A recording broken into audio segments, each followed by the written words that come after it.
D's Entertainment Rankings and Reviews. Mini reviews. Greetings, my fellow YouTubers. Welcome to Big D's Entertainment Rankings and Reviews. My name is Doyle, better known to as the Big D, back again with another mini reviews vid. This time around, it's going to be two films that recently came on Netflix last month that I recently saw. And I'm going to give you my brief thoughts and what have you on these two recent films that came out. So, I hope you're ready for them. If so, then let us begin.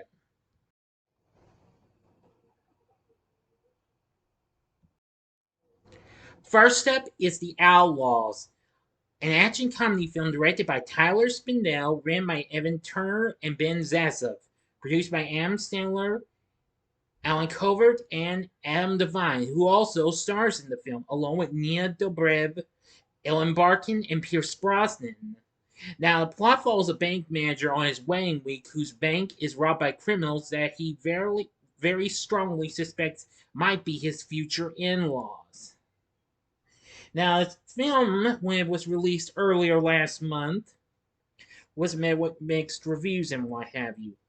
They say with a cast as talented, the film can't help but provide some laughs, but they're too few and far between to make up for the movie's derivative sitcom-worthy setup. Well, I actually do agree. See, the film focuses on a young bank manager named Owen Browning who's about to marry Parker McDermott, whose estranged parents contact her to come to the wedding. Well, he's excited he's finally going to meet them, as she's concerned it can be a bit much.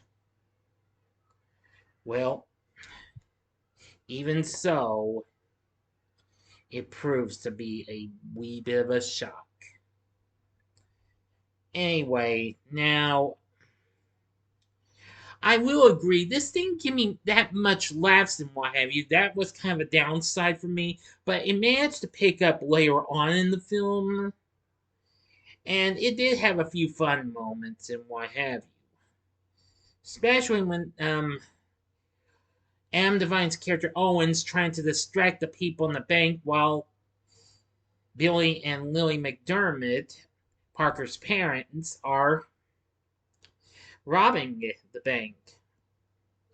But it turns out really bad when they escape. But I'm not gonna tell you that because I'm gonna keep these as with with new films. I'm like or previous films from the last year or so. I'm going to keep these spoiler free.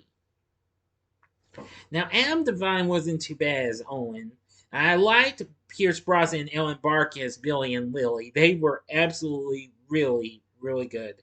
They were part of a group called the Ghost Bandits. That's a memorable name for a group.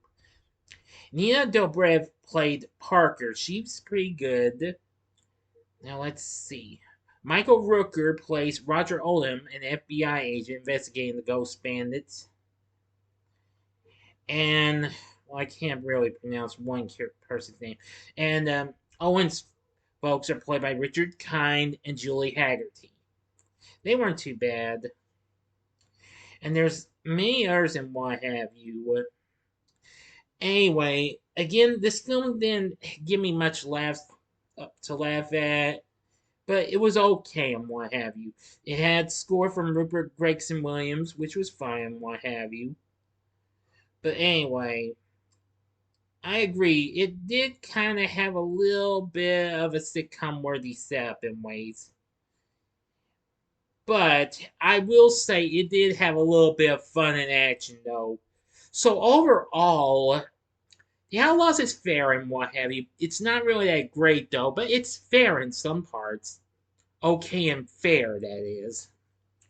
Anyway, you might want to give it a watch if you feel like this is up your alley and what have you.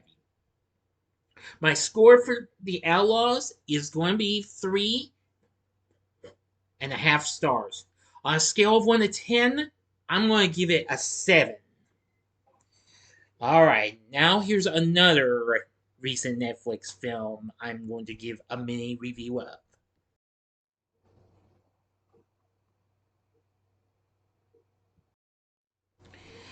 Now, the other Netflix film I'm going to do a main review of is They Cloned Tyrone, which is a sci-fi comedy mystery film directed by Joel Taylor in his feature film directorial debut from a screenplay he wrote with Tony Randmeyer, starring John Boyega, who you may remember for playing Finn in the Star Wars sequel trilogy films, along with Teyonah Parris and Jamie Foxx, who serves as one of the producers.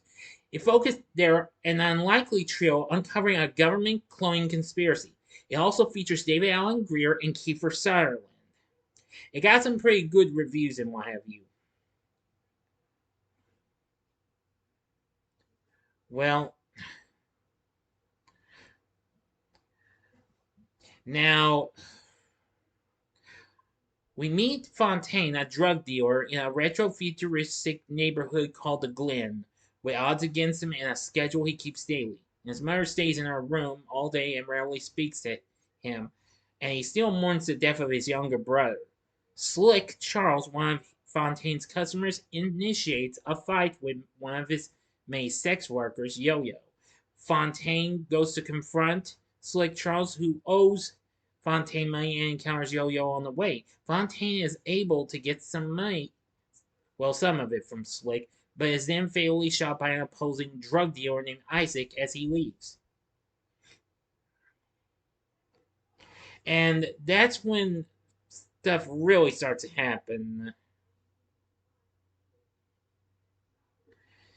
When people start disappearing and what have you, and soon they encounter a cloning bit that's actually occurring. If I'm not mistaken.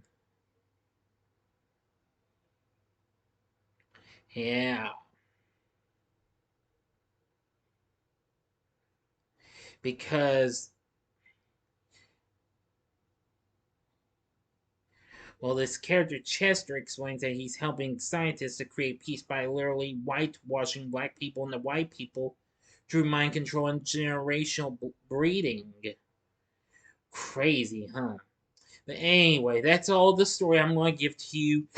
But from what I've seen of They Clone Tyrone, it wasn't too bad and what have you. It was kind of odd though and what have you. It's another film that's probably going to leave you baffled and what have you. But I thought it had its fun moments and what have you. Now, Rotten Tomatoes currently has it positive, whereas unlike The Outlaws, which it had at Rotten with 20%, They Clone Tyrone's currently at 94% certified fresh, saying that the film is provocative, clever sci-fi with an exceptional cast. I definitely agree. The cast was absolutely great. John Boyega was definitely good of him playing four different characters: Fontaine, Old Fontaine, Chester, and Tyrone. Crazy. Teyonah Parris played the character of Yo-Yo, so she was good. Jamie Foxx played Slick Charles. He was good. Kiefer Sutherland played the character of Nixon, and I will say that was a good one. And David Alan Grier played the character of the preacher. So that were all really good. Some of its humor was fine and what have you. It had a few fun moments. Its score from Desmond Murray and Pierre Charles wasn't too bad either. Now, as for another review, The Hollywood Reporter called this film a compelling ride and praised the sleek direction, the savvy score, and reliably funny cast performances. The Guardian described it as an odd, slightly baffling, but likable piece of work, with its own peculiarity and unexpected innocence and charm, and commended the powerhouse performances from the lead cast. I agree. It will leave you baffled at times, but I will say it does have a pretty good cast, a great score, and even great direction. Yes, I will give Joel Taylor credit for his direction of this film. This is one, well, baffling but fun film with that blends sci-fi, comedy, and mystery together. So I'd say They Clone Tyrone was fun in some ways. And I thought it was pretty good. I think you should give it a watch. For my score for this film, I'm giving They Clone Tyrone 4 stars. On a scale of 1 to 10, I'm gonna give it. I'd say I'm gonna give it an 8.5. So now you've heard my thoughts on They Clone Tyrone and the Outlaws. What did you think of these two films? Let me know in the comment section below if you've seen either of them or both of them. Tell me what you thought about them. Leave a comment in the comment section below. If you liked the video, click the like button, subscribe, and be a part of the Big D Nation. Join me next time when I bring to you another set of mini reviews, and this time it'll be on Zoe 102 and The Slumber Party. So I hope you like this, and if you enjoy it, check out these previous mini reviews vids. In the upper left hand corner is the mini reviews I did on 65 and Infinity Pool. The upper right hand corner is the mini reviews on Polite Society and Joyride, the movie from 2023. Or if you would like maybe something different, go to the bottom left-hand corner and see my spoiler-free review of what has now become the second biggest, well, maybe not second, but should surpass the Super Mario Bros. Movie, the biggest film this year so far, biggest money-making film this year so far, Barbie. And the bottom right-hand corner is the button you can click to subscribe if you like rankings and reviews on movies, TV, music, video games, etc. Then I'm your guy. Thank you for watching. Until next time, I'm the Big D saying, see ya.